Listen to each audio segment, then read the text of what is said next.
Hello and welcome to Enchantment of Eternity's review for Star Trek Picard Season 2 Episode 7, Monsters. This video is a part of a series of videos where I review episodes of Star Trek Picard. So I have to start with a spoiler warning for Star Trek Picard up to Season 2 Episode 7. If you have not seen up to this video, will not want to watch this video, otherwise some things will be spoiled for you. So, I have a really bad cold at the moment. I'm not feeling well, so I'm going to try to make this video brief. Also, on top of that, I find watching Picard and making videos for it a bit of a chore. And I know no one's forcing me to do it, but I just want to stick with it once I start something.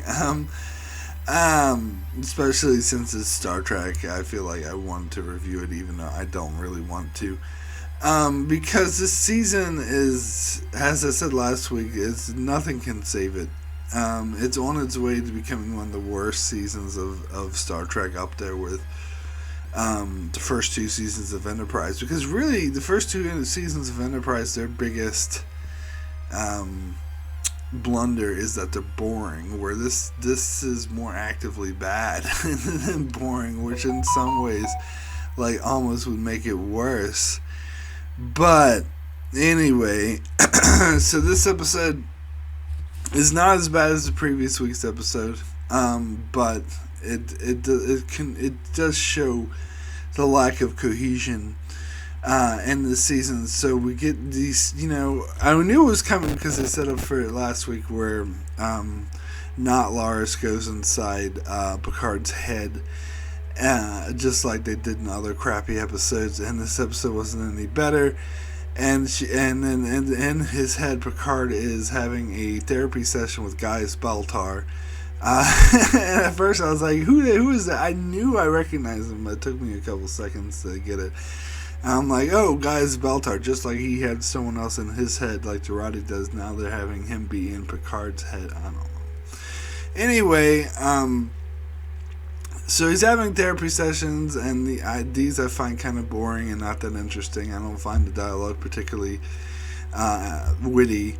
And then not Lars goes inside Picard's head, and for some reason is just in this story that Picard is telling the therapist about when he was a little kid, or it's set in a fantasy setting, but really it's about when he was a little kid and his mother. And and for some reason she's in that part, but not the therapist part. I don't know why. That doesn't make any sense. Anyway, eventually it's the two realities merge, and it's eventually revealed that the Gaius Baltar is actually Picard's father. Ooh, who cares? Like, I know, so dumb.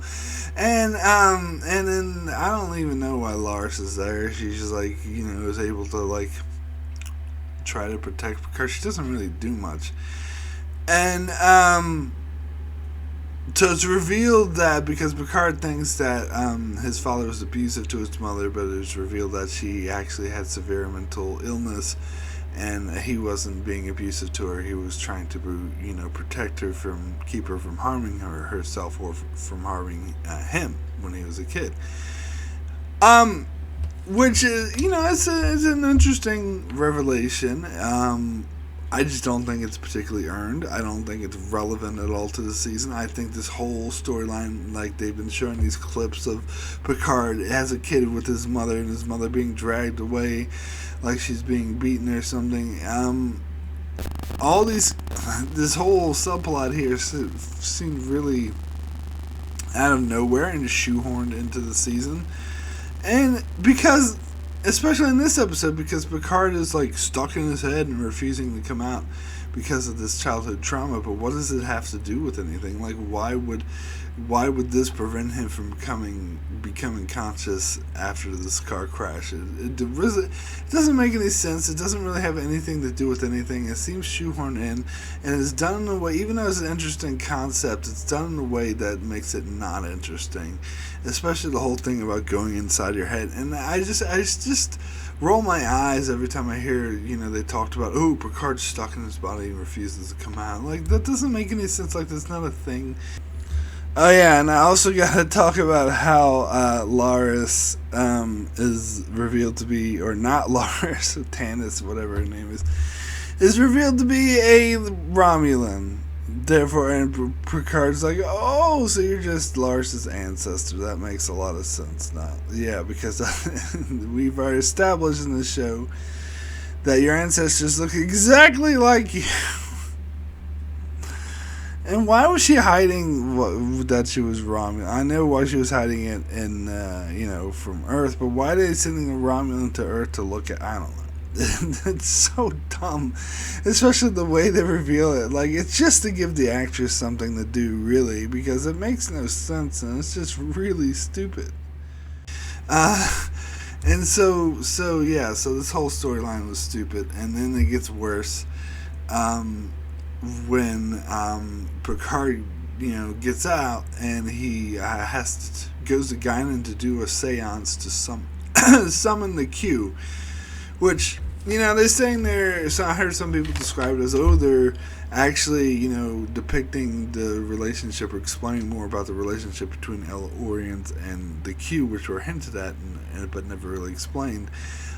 I never thought that I didn't want this explained more because I always thought it was dumb, like the way, and Guinan does it in this episode too, the way she does this to Q. Like, what is she gonna do to Q?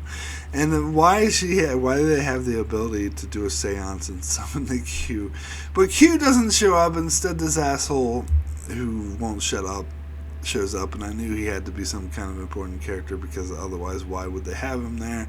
And it turns out he's an FBI agent and he's arresting Picard and Guinan. So I guess Picard's going to get arrested and he's going to need rescue, just like Rios did with the ice, although that storyline seemed to be a complete waste of time, had nothing to do with anything. So it seems like this storyline is going to be another repeat of that, be a complete waste of time and have nothing to do with anything. So I don't know. And then speaking of Rios, we get the stuff with him where he's talking to building up the romance with that chick that he likes, and she sees all his weird technology, just flat out shows it to her, has this thing beamed in right in front of her and hands it to her, and so she's like, knows that something's up with him, and asks if he's from outer space, and he's like, no, I'm from Chile, but I just work in outer space. Get it? That's a Star Trek 4 reference, get it? Because that's what Kirk said, except he said Iowa instead of Chile, obviously. But still, get it? I really don't think it's a good idea for this season to continually remind the audience of a similar time travel story in Star Trek that this season is ripping off, but the other one is much better. Like, this one's not as good.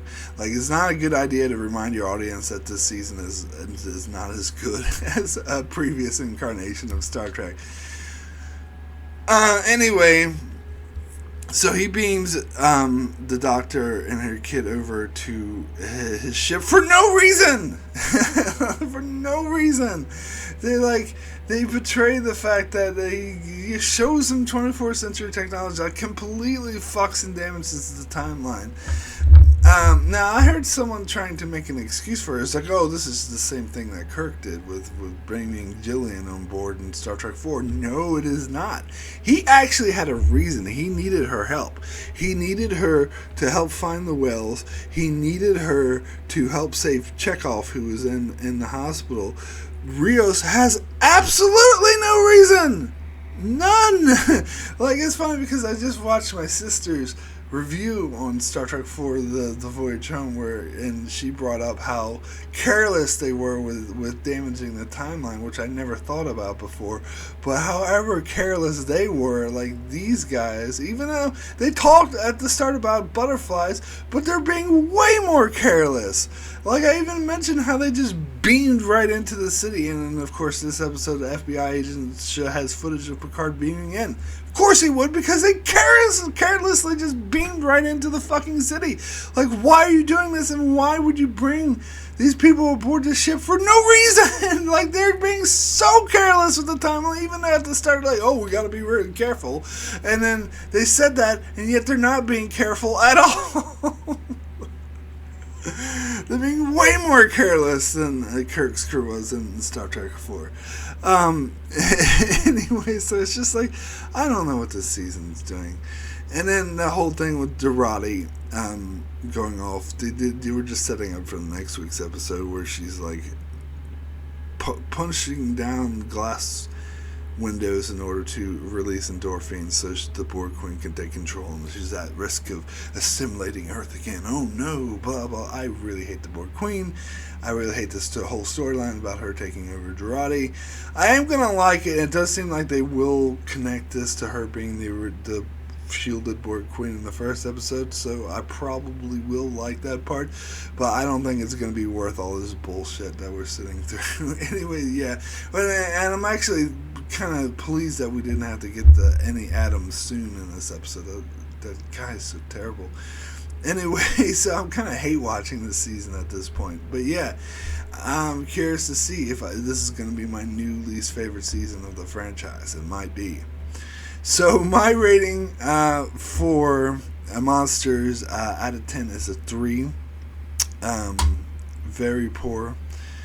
It's bear in mind, like the 2 episodes, I think 4 and 5, I gave 4s to. Bear in mind, those are down. Those are down to like 2 or 3s now, so they're all like 2 3s. All these past episodes are sitting at a 2 or 3, and last week's, of course, was a 1. And I guess I am being kind of generous giving this episode a 3 and not a 2, but it wasn't as terrible as I said. Adam soon didn't appear. It's just the season overall is oh my god. Anyway, that's it for my review of Star Trek Picard. Be sure, if you like my hate watching, be sure to check out my channel as I continue to cover Picard, and I cover many more Star Trek videos on all sorts of Star Trek, as well as covering other shows such as Star Wars, Clone Wars, The Expanse, and more. So be sure to subscribe so you can keep up with all of that. Thanks a lot for watching.